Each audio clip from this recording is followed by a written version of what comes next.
말씀을 드라마 성경으로 읽겠습니다.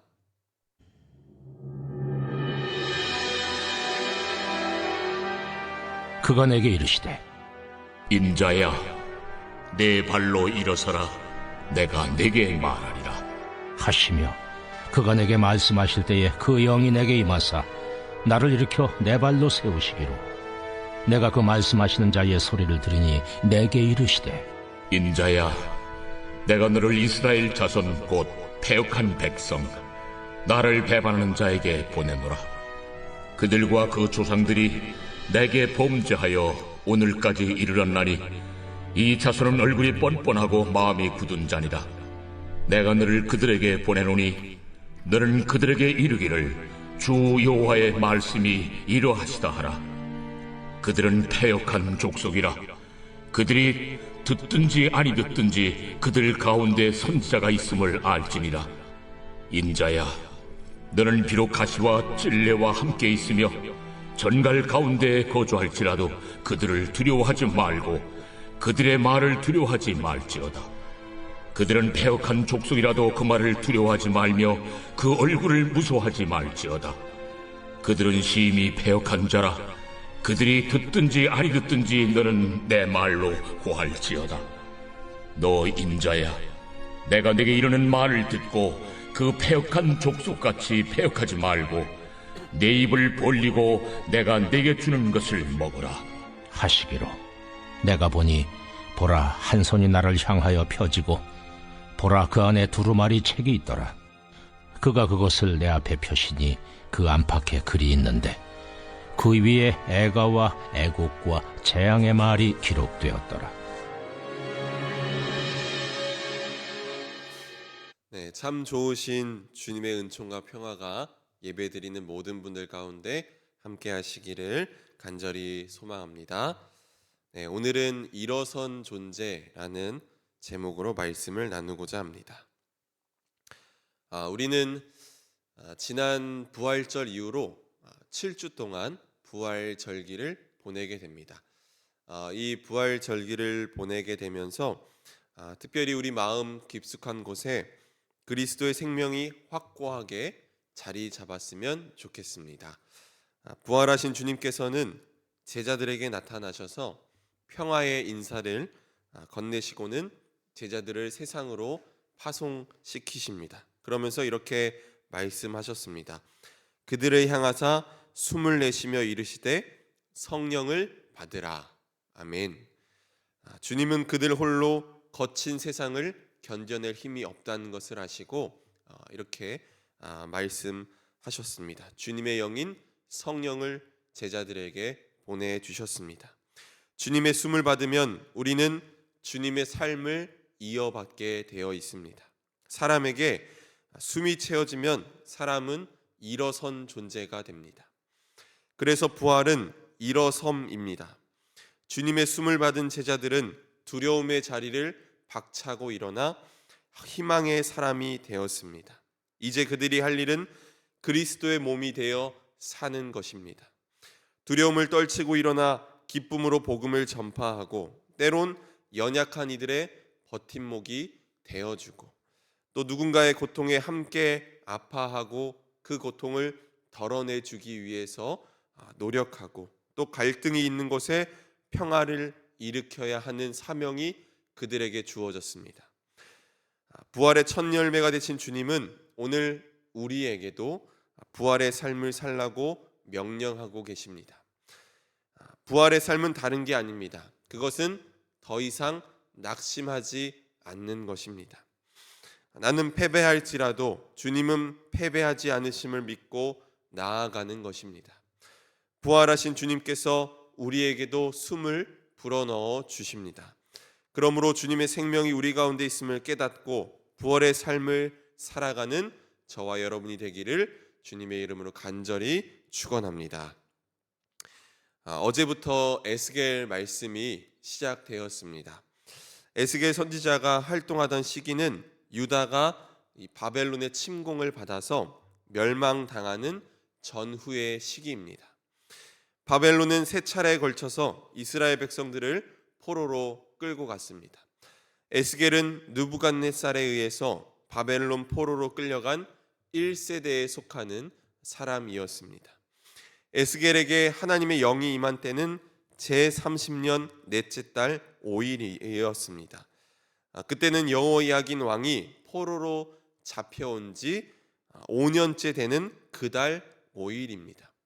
그러니까 바벨론에 포로로 끌려가서 포로 생활을 한 지 5년이라는 시간이 흘렀습니다. 5년이라는 시간을 두고 누군가는 짧은 시간이라고 말할 수도 있겠지만 포로 생활을 하는 이들에게 있어서는 하루하루가 고통의 시간들이었습니다. 포로로 산다는 것은 어땠을까요? 평안할 날이 하나도 없습니다. 자신들의 땅에서 떠나 살고 그 땅 거주민에게 무시받고 천대받는 삶을 살아갑니다. 언제 돌아갈 수 있을지 알 수 없어서 앞이 캄캄하기만 합니다. 시련의 연속입니다. 그런데 이들을 더욱더 힘들게 했던 것은 이들이 하나님을 믿는 신앙인이라는 사실이었습니다. 하나님이 보호자로서의 역할을 그만둔 것 같습니다. 하나님이 패배한 것 같이 느껴집니다. 사방이 꽉 막힌 것 같은 어디에서도 희망을 볼 수 없는 절망의 상황에 그들은 처해 있었습니다. 더군다나 그들이 포로 생활을 하면서 살고 있던 곳은 그발 강가였습니다. 에스겔 3장 15절 말씀을 보면 에스겔이 머물고 있던 곳을 델아빕이라고 말하는데 이 델아빕의 뜻은 홍수로 인해 폐허로 변한 땅이라는 뜻입니다. 지금이야 강변에 사는 사람들을 우리가 소위 잘 사는 사람들이다라고 말하지만 고대 세계에선 그렇지 않았습니다. 어떤 안전 장치도 없었기 때문에 홍수라도 한번 나면 애써 일궈놓은 삶의 터전이 송두리째 무너지곤 하는 것을 그들은 수도 없이 경험했습니다. 그렇기에 포로민들이 살던 그발 강가는 그야말로 절망의 땅이었던 것입니다. 이렇게 절망의 땅에서, 절망의 자리에서 어쩔 수 없이 삶을 이어가고 있었고 하루하루가 고통의 나날을 보내고 있던 포로민들 중 예언자 에스겔에게 하나님의 영이 임했습니다. 에스겔 2장 1절 말씀을 우리 한 목소리로 함께 읽어보도록 하겠습니다. 함께 읽습니다. 시작. 그가 내게 이르시되 인자야 내 발로 일어서라 내가 내게 말하리라 하시며, 여기서 중요한 단어는 일어서라라는 단어입니다. 여기서 일어서라는 말은 단순히 자리에서 일어서라는 것이 아니라 절망의 자리를 딛고 절망의 자리를 떨치고 일어나라는 것입니다. 그리고 이어서 2절 말씀을 보면 그 영이 내게 임하사 나를 일으켜 내 발로 세우시기로라고 말하고 있습니다. 내가 스스로 일어난 것이 아닙니다. 주님의 영이 임하자 일어서게 된 것입니다. 주님의 영은 일으켜 세우는 힘이 있습니다.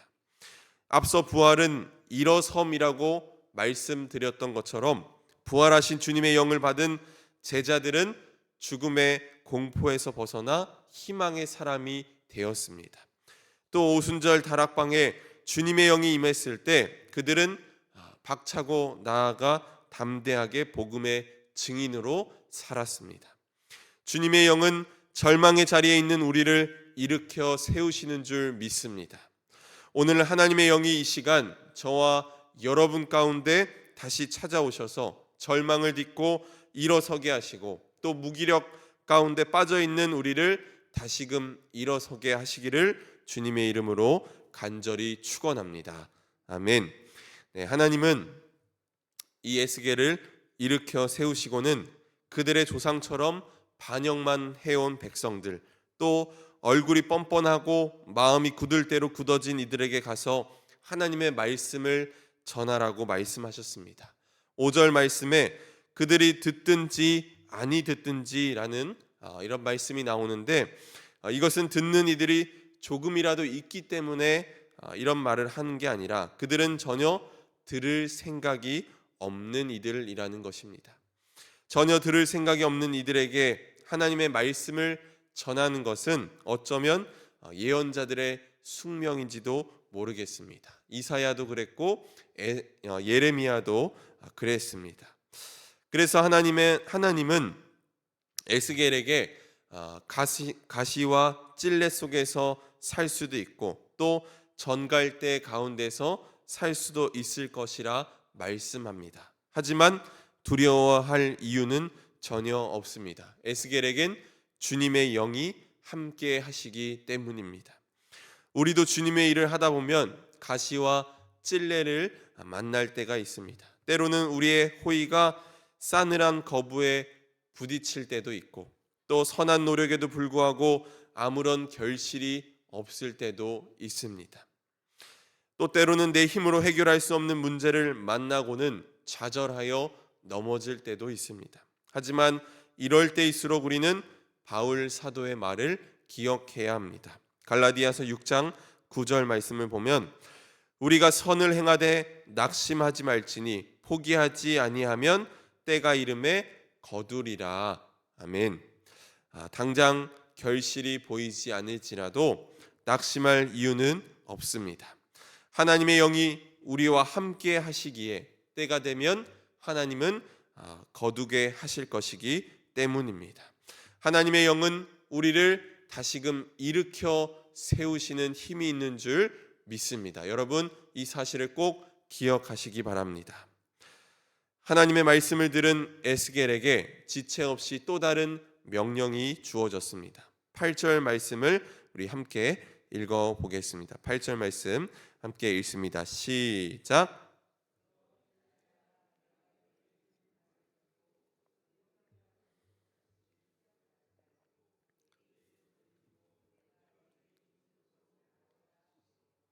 네, 아멘. 하나님은 에스겔에게 하나님의 말씀을 먹으라고 명령하십니다. 하나님의 말씀은 귀로만 듣곤 또 눈으로 보아선 아무런 소용이 없습니다. 하나님의 말씀은 먹어야 합니다. 하나님은 종종 당신의 예언자들을 부르실 때 말씀을 먹으라고 하셨습니다. 하나님의 사람은 말씀으로 영의 양식을 채워야 합니다. 이것이 무슨 말입니까? 말씀이 곧 우리의 육신이 되어야 한다는 말입니다. 교회에 와서는 고상한 척하다가 일상 속에 돌아가서는 말 따로 삶 따로 그렇게 살아간다면 우리가 전하는 말씀을 들을 자는 아무도 없을 것입니다. 하나님의 말씀을 먹고 말씀이 우리 삶에서 드러날 수 있도록 살아야 한다는 것입니다. 저와 여러분이 하나님의 말씀을 매일매일 먹고 또 그 말씀이 우리 삶에서 드러나기를 간절히 소망합니다. 하나님은 그 두루마리 책을 펼쳐서 에스겔에게 보여주셨는데 거기에는 앞뒤로 글이 적혀 있었고 또 온갖 조가와 탄식과 재앙의 글이 적혀 있었습니다. 이것은 곧 세상이 겪을 수밖에 없는 고통과 아픔을 나타낸 것입니다. 여러분, 예언자가 어떤 사람입니까? 아브라함, 조슈아, 헤셀이라는 신학자는 예언자란 도대체 어떤 사람인가를 묻고는 예언자는 악에 대해서 민감한 사람이다라고 그렇게 대답했습니다. 즉 예언자는 하나님의 심정을 느끼고 고통받는 자들의 눈물을 철저하게 느끼는 자입니다. 악과 고통이 만연한 세상에서 나 홀로 여기가 좋사오니 자족하는 이들은 거짓 예언자에 불과합니다. 예언자가 하나님의 심정을 느낄 수 있는 이유는 주님의 영이 그와 함께하기 때문입니다. 사랑하는 성도 여러분, 오늘 우리에게도 주님의 영, 바로 성령이 임하기를 간절히 축원합니다. 이 시간 우리가 기도할 때 다른 어떤 기도들보다도 성령이 우리에게 임하시기를 사모하며 기도했으면 좋겠습니다. 여호와 하나님을 찾는 이들에게 하나님은 살 길을 열어 주실 줄 믿습니다. 넘어지고 쓰러질지라도 낙심하지 마시기 바랍니다. 주님의 영이 우리에게 임하면 절망의 자리를 딛고 일어선 존재가 될 수 있습니다. 주님의 영은 우리를 일으켜 세우는 힘이 있음을 여러분 믿으시기 바랍니다. 성령이 충만한 이들은 자족하는 것에 멈추지 않습니다. 성령 충만한 이들은 자기 연민에 빠져 있지 않고 누군가 고통받고 있는 이의 손을 잡아주게 되어 있습니다. 왜냐하면 성령이 그렇게 역사하기 때문입니다. 오늘도 사방에서 아파하는 사람, 신음하는 사람, 또 살려달라고 애원하는 사람들의 소리가 들려옵니다. 저와 여러분이 주님의 영을 받고 일어선 존재가 되기를 간절히 축복합니다. 일어선 존재가 되어서 지금 낙심하고 있는 자들의 손을 꼭 붙들어 주시기를 바랍니다. 이 거룩한 부르심에 믿음으로 응답하며 나아가시기를 주님의 이름으로 간절히 축원합니다. 아멘. 함께 기도하겠습니다. 고마우신 하나님, 하나님의 은총의 손으로 우리를 덧입혀 주시고 주님의 손으로 우리를 꼭 붙들어 주시니 감사합니다.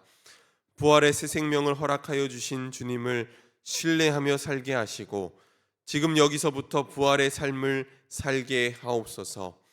더 이상 낙심하지 않는 사람이 되게 하시고 우리는 패배할지라도 주님은 결코 패배하지 않으심을 확신하게 하옵소서. 때로는 사방이 꽉 막힌 것 같은 상황에 처할 때도 있고 우리의 힘으로 해결할 수 없는 여리고성과 같은 문제를 만날 때도 있습니다. 그럴 때마다 성령을 구하게 하시고 하나님의 때가 되면 거두실 것이라는 말씀을 꼭 붙들고 담대하게 나아가게 하여 주옵소서. 특별히 주님의 영을 받은 일어선 존재가 되게 하셔서 오늘 우리의 삶이 자기 연민에 빠져 있는 삶이 아니라 누군가의 고통에 예민하게 반응하며 또 그 고통을 덜어내 주기 위해서 내 것을 나눌 수 있는 사람이 되게 하옵소서. 오늘 이 예배 가운데 구별하여 귀한 예물 드립니다. 감사 헌금으로 또 1,000번째 헌금으로 간절한 마음을 담아 드리오니 예물 드린 손길 축복하여 주시고 삶의 자리에서 하나님의 복된 은혜를 경험하게 하옵소서. 기도의 제목도 함께 올려드리오니 하나님 간섭하여 주시고 또 역사하여 주옵소서. 하나님, 오늘도 주님의 은혜를 사모하며 기도하는 이들 가운데 성령의 충만한 역사를 일으켜 주옵소서. 메마른 땅을 종일 걸어갈지라도 피곤치 않게 하시고 위험한 곳을 다닐 때에도 큰 바위에 숨기시는 주님을 신뢰하게 하여 주옵소서. 어려운 일을 당할 때에도 주님만을 의지하고 신뢰하며 나아가게 하여 주시고 오늘도 육신의 질병과 마음의 아픔으로 인해 괴로운 시간을 보내고 있는 이들을 주님께서 위로하여 주시고 치료하여 주옵소서. 사업장의 어려움으로 간절히 기도하는 이들도 있습니다. 간섭하여 주시고 또 역사하여 주옵소서. 모든 것 주님께 맡겨드리며 예수 그리스도의 이름으로 기도드렸습니다. 아멘.